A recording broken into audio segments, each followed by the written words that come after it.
Comment concilier aménagement social, service public et éco-responsabilité? Illustration au sud d'Épinal avec l'éco-quartier construit sur la friche de l'usine Bragard où les travaux se terminent. Si ces deux bâtiments abriteront des logements du bailleur social Épinal Habitat, celui-ci sera une résidence étudiante gérée de façon associative avec au rez-de-chaussée une pharmacie et une micro-crèche des PEP Lord-Est, une structure elle aussi associative. La convention pour cette micro-crèche a été récemment signée au sein des bureaux du promoteur qui a imaginé et édifié ce quartier en concertation avec les collectivités.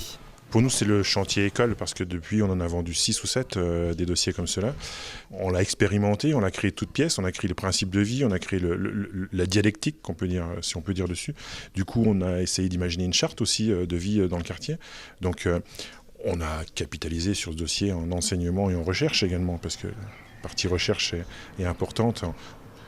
On parle quand même d'innovation dans ce qu'on est en train de faire, en mode de vie, en mode constructif. Belle initiative des constructeurs du bois, mais voilà, je crois qu'on a vraiment deux versions très humanistes, l'un dans la construction, l'autre dans tout ce qui touche à l'éducation des enfants qui se rencontrent, et c'est magnifique.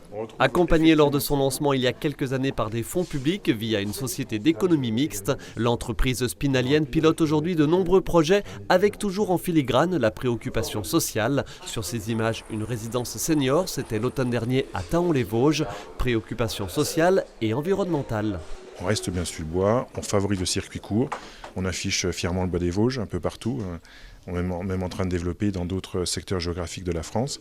Très loin de chez nous, à 700 km, on reconnaît la valeur du bois vosgien, donc c'est plutôt encourageant, quoi. La crise sanitaire et la guerre en Ukraine ont toutefois déstabilisé de nombreux marchés. Tous les coûts sont à la hausse. On parle ici d'une augmentation finale de 5 à 10%. Globalement, on a augmenté le tarif, nous voilà, c'est la chose essentielle. Pas vraiment de manque de matériaux parce que les filières se reconstituent et se diversifient, donc ce qu'on ne trouve pas à un endroit, on va le chercher ailleurs. Donc, on n'a pas trop d'ennuis avec ça, mais on va apprendre à vivre avec dans les années qui viennent, quoi, voilà.